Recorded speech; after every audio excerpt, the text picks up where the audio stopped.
সন্দেশখালী কার্যত কাঁপিয়ে দিয়েছে গোটা দেশকে।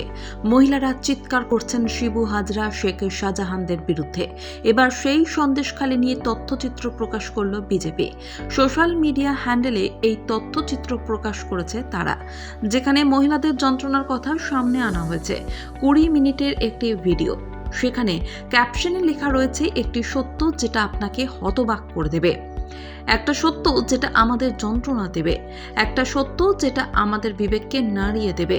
সন্দেশখালীর সত্যটা দেখুন, যেটা মমতা বন্দ্যোপাধ্যায় লুকোতে চাইছেন। ঝাড়খণ্ড বিজেপির তরফে একটি এক্স হ্যান্ডেলে পোস্ট করা হয়েছে। সেখানে দেখানো হচ্ছে সন্দেশখালীতে মহিলাদের আন্দোলনের কথা, কিভাবে মাঠ দখল করত শাহজাহানরা, কিভাবে চলত অত্যাচার। প্রত্যন্ত এলাকার সেই সন্দেশখালীর কথাই তুলে আনা হয়েছে এই তথ্যচিত্রে। সেখানে এক মহিলা বলছেন, মেরে মাথা ফাটিয়ে দেওয়া হয়েছে, 8-9টা কেস দিয়েছে, কিভাবে জমি কেড়ে নেওয়া হতো, কিভাবে মহিলাদের উপর অত্যাচার করা হতো, কিভাবে সন্দেশখালীর মহিলাদের পুরুষদের মিথ্যে মামলায় ফাঁসিয়ে দেওয়া হতো, এমন নানান অভিযোগের সবটা তুলে ধরা হয়েছে সেই তথ্যচিত্রে। জমিতে নোনা জল ঢুকিয়ে দিয়ে কিভাবে নষ্ট করা হতো জমি, সেটা তুলে আনা হয়েছে এই তথ্যচিত্রে। কিভাবে সারা রাত ধরে খাটানো হতো সেটা মহিলারা উল্লেখ করেছেন।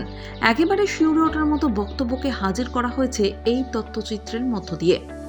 এদিকে শেখ শাহজাহানকে এখনো গ্রেপ্তার করা যায়নি, তবে এক সাংবাদিককে গ্রেপ্তার করা হয়েছিল, পরে তিনি জামিনে মুক্তি পান। এদিকে এদিনও সন্দেশখালী থানার সামনে অবস্থানে বসেছিলেন বিজেপির রাজ্য সভাপতি সুকান্ত মজুমদার। এদিন সুকান্ত মজুমদার বলেন, পুলিশের যত তৎপরতা বিজেপিকে রুখতে, শাহজাহানকে ধরতে এই তৎপরতা দেখা যায় না। সন্দেশখালী থানার ওসির কল রেকর্ড পরীক্ষা করলেই শাহজাহান কোথায় আছে তার খোঁজ পাওয়া যাবে, এমনকি তার সমস্ত সম্পত্তিরও সন্ধান মিলতে পারে।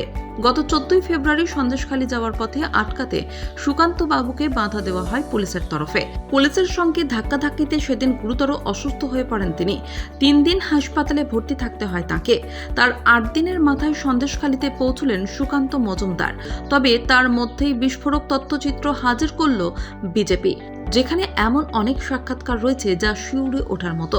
কার্যত হাড় হিম চুপ সন্ত্রাস চলত এই এলাকায়, অভিযোগ এমনটাই।